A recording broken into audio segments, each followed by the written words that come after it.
আসসালামু আলাইকুম। সবাইকে স্বাগতম আমাদের ড্রিম ফ্রিল্যান্স হেল্প ইউটিউব চ্যানেলে। আজকের এই কোর্সে আমরা জানব কিওয়ার্ড রিসার্চ স্ট্র্যাটেজি এবং কিওয়ার্ড রিসার্চ টুল নিয়ে। তো ক্লাস শুরু করার আগে যারা এখনও ড্রিম ফ্রিল্যান্স হেল্প ইউটিউব চ্যানেলটি সাবস্ক্রাইব করেন নাই, তারা এখনই চ্যানেলটি সাবস্ক্রাইব করে পাশে থাকা বেল আইকনটি ক্লিক করে রাখুন, যাতে নতুন কোনো ভিডিও আপলোড দিলে আপনি সবার আগে পেয়ে যান। চলুন আমরা আজকের ক্লাস শুরু করি। আজকের ক্লাসের মূল টপিকটা হচ্ছে কিওয়ার্ড রিসার্চ স্ট্র্যাটেজি এবং কিওয়ার্ড রিসার্চ টুল। তো চলুন আমরা প্রথমে জেনে নিই কিওয়ার্ড রিসার্চ জিনিসটা কি।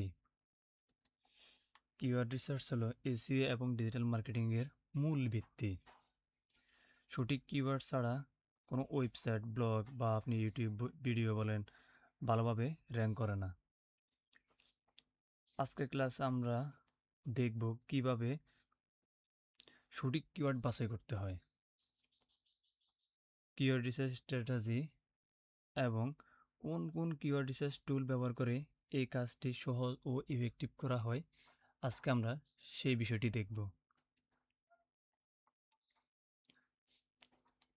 এরপর হচ্ছে কিওয়ার্ড রিসার্চ স্ট্র্যাটেজি। এই জিনিসটা কি? কিওয়ার্ড রিসার্চ স্ট্র্যাটেজি মানে শুধু কিওয়ার্ড খুঁজে বের করা নয়, বরং ইউজার কি খুঁজছে বা একজন মানুষ গুগলে এসে কি খুঁজতেছে বা কেন খুঁজতেছে, সেই বিষয়টি আমাদেরকে বুঝতে হবে। এরপর কিওয়ার্ডগুলোকে ভাগ করা হয়। কিসে ভাগ করা হয়? শর্ট টেল, লং টেল এবং লো কম্পিটিশন কিওয়ার্ড হিসেবে এই ৩ ভাগে ভাগ করা হয়। একটি ভালো স্ট্র্যাটেজিতে মূলত এই ৪টি বিষয় থাকবে। আর সেটি হচ্ছে কি? সার্চ ভলিউম বিশ্লেষণ। সার্চ ভলিউম জিনিসটা কি? সার্চ ভলিউম হচ্ছে আপনি যে কিওয়ার্ডটা নিছেন, হ্যাঁ, এই কিওয়ার্ডটা নিয়ে গুগলে প্রতি মাসে কতজন মানুষ সার্চ করে, ওই জিনিসটা আপনাকে বুঝতে হবে, জানতে হবে। এরপর হচ্ছে কিওয়ার্ড ডিফিকাল্টি। কিওয়ার্ড ডিফিকাল্টি জিনিসটা কি? যে এই কিওয়ার্ড নিয়ে আর কতজন মানুষ কাজ করে, বা এই কিওয়ার্ড নিয়ে কাজ করলে আপনার ওয়েবসাইটটা কি আদৌ র্যাঙ্ক করবে কিনা, এই জিনিসটা আপনাকে বুঝতে হবে। এরপর হচ্ছে কম্পিটিশন অ্যানালাইসিস, যে এই কিওয়ার্ড নিয়ে যে এই কিওয়ার্ড নিয়ে যারা যারা কাজ করতেছে, হ্যাঁ, তাদের মধ্যে কম্পিটিশন কীরকম বা তারা কোন অবস্থায় আছে, তাদের ওয়েবসাইটগুলো গুগলে র্যাঙ্ক করছে কিনা, আমরা এই কম্পিটিশনগুলো অ্যানালাইসিস করব। এরপর হচ্ছে লং টেল কিওয়ার্ড নির্বাচন। আমরা সবসময় একটি লং টেল কিওয়ার্ড নির্বাচন করব।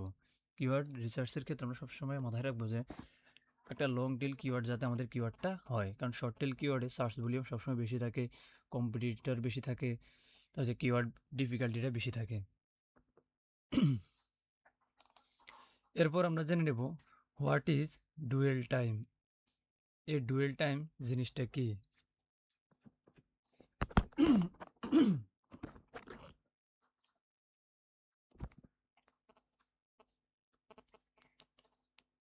ডুয়েল টাইম জিনিসটা কি?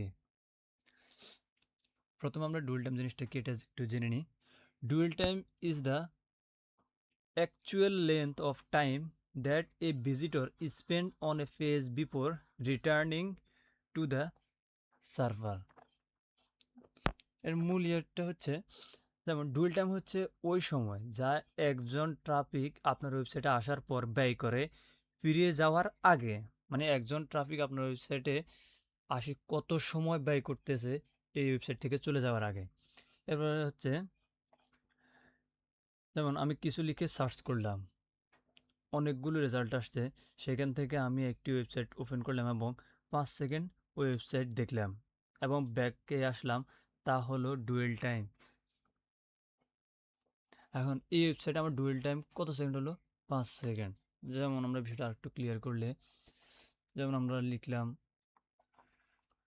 টি শার্টে লিখি, হ্যাঁ, আমরা একটু ওয়েবসাইটে ঢুকলাম, যখন আমরা কিছু সার্চ করছি, টি শার্ট সার্চ করছি, গুগলে আসলাম, আসে টিচার সার্চ করলাম, ওই ওয়েবসাইটে আসলাম। এখন এই ওয়েবসাইটে আমরা কত সময় স্পেন্ড করতেছি, হ্যাঁ, আমরা এখানে কতটা সময় আছে, কত সেকেন্ড আছে, কত মিনিট আছে, এই জিনিসটাই হচ্ছে কি ডুয়েল টাইম। মানে আমরা ফিরে যাওয়ার আগ পর্যন্ত, আবার যখন আমরা এটা ব্যাকে যাবো, এই ব্যাকে যাওয়ার আগ পর্যন্ত আমরা ওই ওয়েবসাইটে কত সময় ছিলাম, সেটাই হচ্ছে মূলত ডুয়েল টাইম। এরপর হচ্ছে bounce rate. What is bounce rate? Bounce rate জিনিসটা কি? The bounce rate is calculated when someone visits a single page on your website and does nothing on the page before leaving. যখন একজন visitor আপনার ওয়েবসাইটে শুধুমাত্র একটি পেজে প্রবেশ করে এবং সেখানে কোনো কিছুতে ক্লিক না করে বা অন্য কোনো ইন্টারাকশন না করে সাইট থেকে বেরিয়ে যায়, তখন সেই ভিজিটরের সংখ্যা দিয়ে বাউন্স রেট গণনা করা হয়। যেমন বাউন্স রেট থেকে আমরা এটা জানতে পারি যে ব্যবহারকারী কি আমাদের কন্টেন্ট থেকে খুশি কিনা, কিন্তু আমরা এটা জানতে পারি ডুয়েল টাইম থেকে। কিন্তু 1% ভিজিটর 10 থেকে 15 মিনিট কখন আমাদের ওয়েবসাইটে অবস্থান করবে, যখন সত্যি কোথাও না কোথাও সে আমাদের কন্টেন্ট থেকে স্যাটিসফাইড হবে। বাউন্স রেট থেকে আমরা শুধু এটা গণনা করতে পারি যে ভালোই সে কোনো কিছুতে ক্লিক না করেও, অন্য কোনো ইন্টারেকশন না করেও সাইট থেকে বেরিয়ে যায়। মানে কেউ যদি আমাদের সাইট থেকে কোনো কিছুতে ক্লিক করছে বা না করছে, যদি করেও বা না করেও তাতেও কোনো সমস্যা নেই। তাও আমরা কি এই বাউন্স রেট দিয়ে বুঝতে পারি যে সে আমাদের এই কন্টেন্ট দ্বারা স্যাটিসফাইড কিনা, সে খুশি কিনা আমাদের কন্টেন্টে। তো আমরা আশা করি বিষয়টি বুঝতে পারছি যে বাউন্স রেটটা কি। বাউন্স রেটটা কেন গুরুত্বপূর্ণ? যখন আপনি একটা কিওয়ার্ড রিসার্চ করবেন, কিওয়ার্ড নিয়ে একটা ওয়েবসাইটে যখন আপনি একটা কন্টেন্ট পাবলিশ করলেন, তখন আপনি বুঝতে পারবেন, এই বাউন্স রেটের মাধ্যমে বুঝতে পারবেন যে আপনি যে কন্টেন্টটা পাবলিশ করছেন ওটাতে আপনার ট্রাফিক খুশি কিনা বা আপনার ভিজিটর খুশি কিনা। এরপর আসি আমরা কিওয়ার্ড রিসার্চ টুলস নিয়ে। কিওয়ার্ড রিসার্চ টুলস আপনি কেন ব্যবহার করবেন?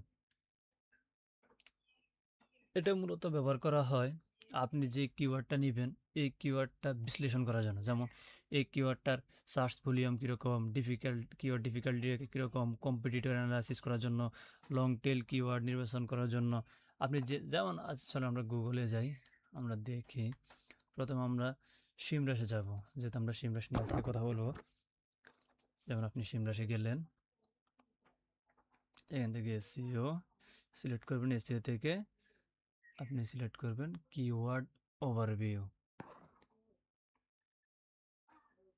কিওয়ার্ড ওভারভিউ, হ্যাঁ, ধরুন আমরা একটা কিওয়ার্ড নিলাম পেট ফুড।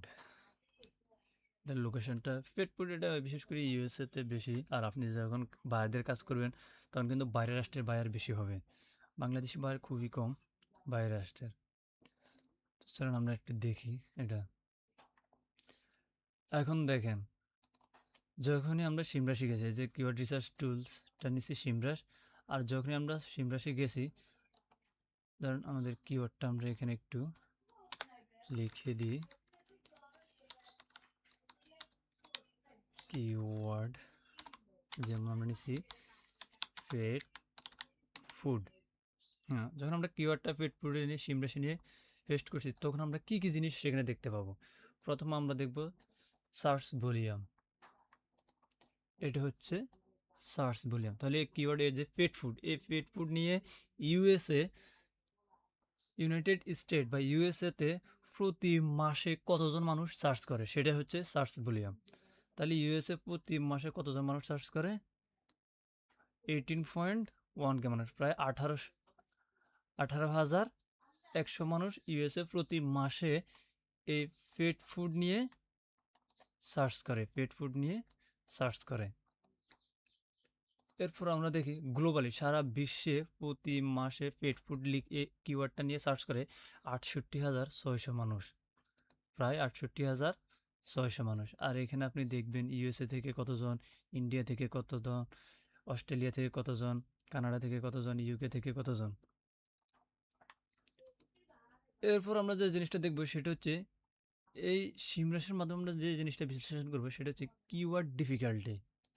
এটা আমরা যাচাই করতে পারবো। তাহলে চলো আমরা দেখি এই যে কিওয়ার্ড ডিফিকাল্টি। আপনি যে পেট ফুড কিওয়ার্ডটা নিয়েছেন, এই যে পেট ফুড কিওয়ার্ডটা নিয়েছেন, এই কিওয়ার্ডটা ডিফিকাল্টি বা এই কিওয়ার্ড নিয়ে আপনি গুগলে যদি অ্যাড রান করতে যান, তখন এটা মানে সফল হওয়ার সম্ভাবনা কত পার্সেন্ট, আর এটা কতজন মানুষ এটা নিয়ে কাজ করতেছে। যেমন কিওয়ার্ড ডিফিকাল্টি হচ্ছে কতজন মানুষ এটা নিয়ে কাজ করতেছে। হ্যাঁ, এখানে দেখা যায় কিওয়ার্ড ডিফিকাল্টি হচ্ছে কত, 85%। আর এই বৃত্তটা হচ্ছে কি একটা রেড অ্যালার্ট, এটা একটা রেড আছে। রেড থাকার মানে হচ্ছে এটা খুবই কঠিন হবে আপনার জন্য। কিওয়ার্ড ডিফিকাল্টি মানে ইজ ভেরি হার্ড। এটা হচ্ছে 85% মানুষ এই পেট ফুড এই কিওয়ার্ডটা নিয়ে কাজ করে গুগলে, বা তাদের বিভিন্ন ওয়েবসাইটে তারা কি করছে, কন্টেন্ট পাবলিশ করছে। এখন আমরা দেখব যে কম্পিটিশন অ্যানালাইসিস।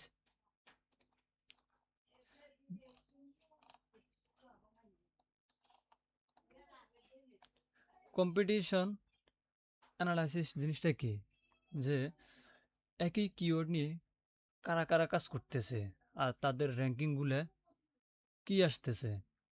হ্যাঁ, এই জিনিসটা হচ্ছে কম্পিটিশন অ্যানালাইসিস। আমরা এখানে একটু দেখি।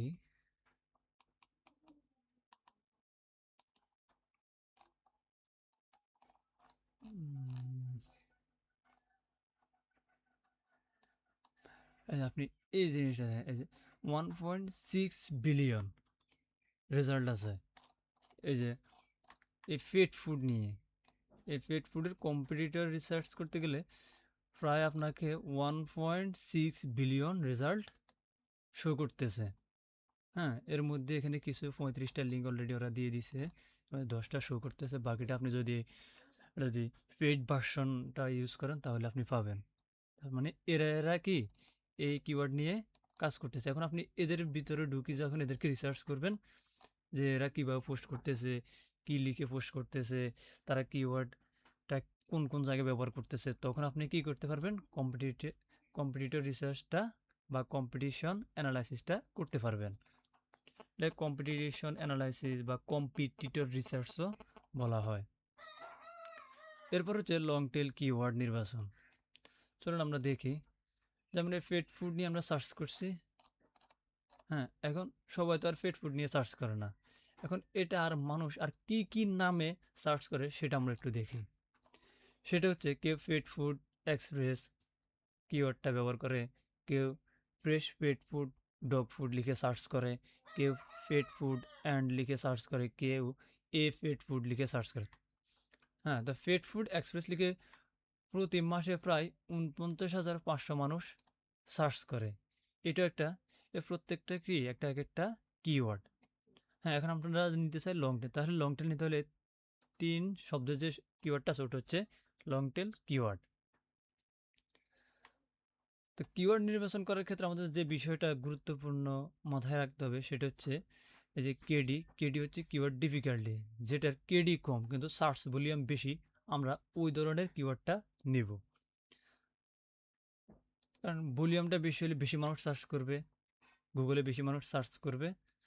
আর কেডি কম্পিটিটর কম থাকলে, কিওয়ার্ড ডিফিকাল্টি কম থাকলে কি হবে, আমার ওয়েবসাইটটা র্যাঙ্ক করার সম্ভাবনা বেশি থাকবে।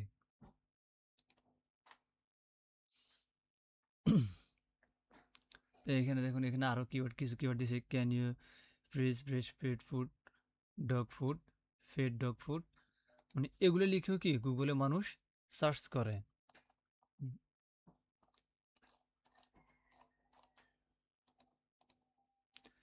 তাহলে লং টেল কিওয়ার্ড নির্বাচন কীভাবে করব বা একটা কিওয়ার্ড আমরা কীভাবে বিশ্লেষণ করবো আমরা বিষয়টা দেখলাম। আপনি সিমরাশে যাবেন, হ্যাঁ, গিয়ে আপনার কিওয়ার্ডটা লিখে সার্চ দিবেন, তারপর আপনি সার্চ ভলিউমটা এখানে দেখতে পাবেন, কিওয়ার্ড ডিফিকাল্টিটা এখানে পাবেন, তারপরে এদের ইন্টেন্টগুলো আপনি এখানে দেখতে পাবেন। তারপর যে এখানে আছে গ্লোবাল, সারা বিশ্বের সার্চ ভলিউমটা আপনি এখানে দেখতে পাবেন। তারপর যে আপনি আর কিছু কিওয়ার্ড আইডিয়া, যেখানে লেখাই আছে কিওয়ার্ড আইডিয়া আপনাকে এখান থেকে দিবে, আপনি চাইলে এগুলো নিয়ে আপনার কন্টেন্টটা পাবলিশ করতে পারবেন। তবে সবসময় একটা জিনিস খেয়াল রাখতে হবে, সেটা হচ্ছে এই যে কেডিটা সবসময় মাথায় রাখতে হবে, সার্চ ভলিউম, সার্চ ভলিউম বেশি হতে হবে এবং কেডিটা যত কম নেওয়া যায়। এরপর আমরা আসি কিওয়ার্ড রিসার্চে আর যে কয়েকটা জিনিস আপনাকে খেয়াল রাখতে হবে সেটা হচ্ছে ডিএ এবং পিএ, এই দুটো জিনিস, আর ডিআর জিনিসটা খেয়াল রাখতে হবে। কেন গুরুত্বপূর্ণ এই জিনিসটা? ডিএ হচ্ছে ডোমেন অথরিটি আর পিএ হচ্ছে পেজ অথরিটি। আর আর এটা ডিআর হচ্ছে ডোমেন রেটিং। চলুন আমরা দেখি এই জিনিসগুলা কি। যেমন আপনি আপনার বায়ারের ওয়েবসাইটটা নিলেন, আপনার বায়ার আপনাকে একটা ওয়েবসাইট দিল যে আমার ওয়েবসাইটটা অন পেজে সিও করে দাও। তখন আপনি কিভাবে অন পেজে সিও, তখন আপনার বায়ার আপনাকে বলে দেবে যে ডিএফিএ, যাদের যেসব ওয়েবসাইটের ডিএফিএ 90+, ওই ওয়েবসাইটগুলোতে তুমি আমার কি এসিও করবে। আর হ্যাঁ, ওই ওয়েবসাইটগুলোতে তুমি এসিও করতে। এখন আপনি কীভাবে বুঝবেন যে একটা ওয়েবসাইটের ডিএ কত, ফিএ কত, বা ডিআর কত, ডোমেন রেটিং কত? আপনি এটা কীভাবে বুঝতে পারবেন? চলুন আমরা একটু দেখি। তো প্রথমে আমি আমার প্রথমে আমরা যে কোনো একটা, যেমন আমরা টি শার্ট একটা ওয়েবসাইট নিই, ধরুন আমরা আমাদের এটা মনে করি যে এটা আমাদের বায়ারের ওয়েবসাইট। এটা একটা, এই যে এখান থেকে আমরা প্রথমে আপনাকে কী করতে হবে, ওই ওয়েবসাইটটার ডোমেনটা কপি করতে হবে। এই যে এটা হচ্ছে ওয়েবসাইটের ডোমেন .net, এটা হচ্ছে ডোমেন .net থাকবে, .com থাকবে, ওই পর্যন্ত না, বাকিটা নেওয়ার দরকার নাই। যেমন আমরা এখন যে লিঙ্কটা নিছি, মনে করেন এটা আমাদের বায়ারের ওয়েবসাইট লিঙ্ক। এখন আমরা কিভাবে বুঝবো যে আমাদের বায়ারের ওয়েবসাইটটা কোন পজিশনে আছে, বা এটা ডিএফিএ বা ডিআর এটার কীরকম? চলুন আমরা দেখি। আমরা সিম্পলি এখানে লিখে দিব ফ্রি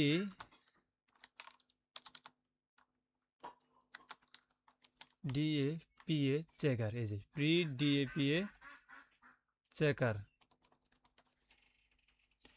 এখানে সবচেয়ে ভালো যেটাতে আপনি রেজাল্ট পাবেন সেটা হচ্ছে স্মল এস টুল। এখানে আপনি অনেকগুলো একদিনে অনেকগুলো সার্চ করতে পারেন বা অনেকগুলো চেক করতে পারেন, কিন্তু অন্যান্য যে টুলসগুলো আছে সিমরেশ, অ্যাশরেফ, ওগুলোতে 5টার বেশি দেয় না, কোনোটাতে 2টার বেশি একসাথে ফ্রিতে চেক করতে দেয় না আর কি। কিন্তু এখানে আপনি অনেকগুলো করতে পারেন। তখন আপনি এখানে ইউআরএল ঘরে আনি আপনার বায়ারের ওয়েবসাইটটা পেস্ট করে দিবেন, তারপর এখানে চেক অথরিটিতে ক্লিক করবেন।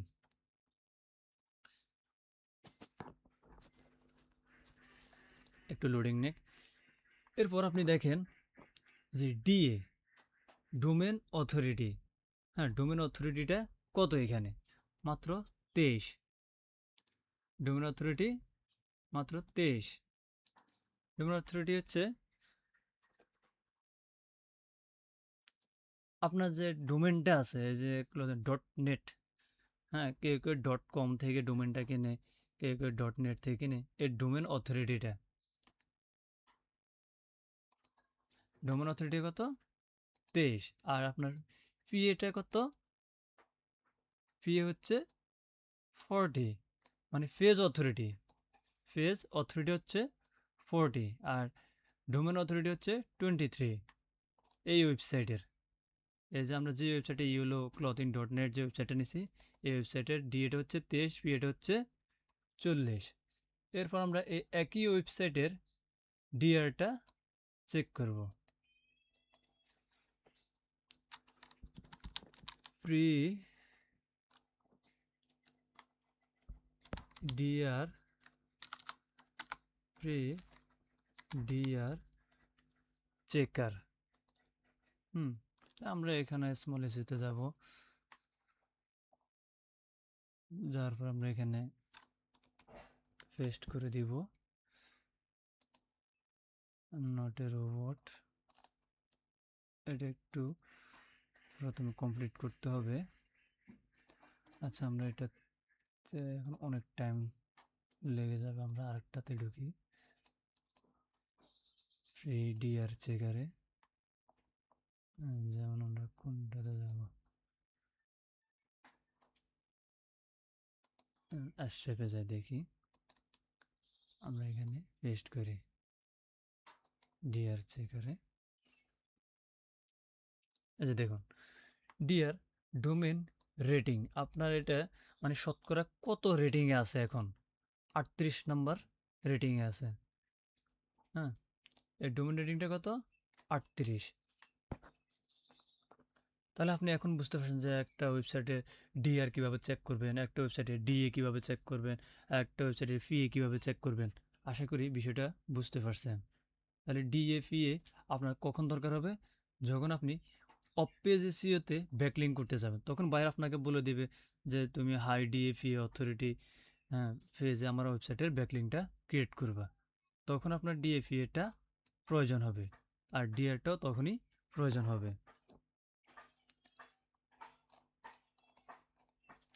তাহলে আজকের ক্লাস আমরা কি শিখলাম, যে কিওয়ার্ড রিসার্চ কি, আচ্ছা কোন টুলসগুলো দিয়ে আপনি কিওয়ার্ড রিসার্চ করতে পারেন, যেমন সিমরাসটা আমি দেখাইলাম, তারপরে আশরেফ আছে, আরও কয়েকটা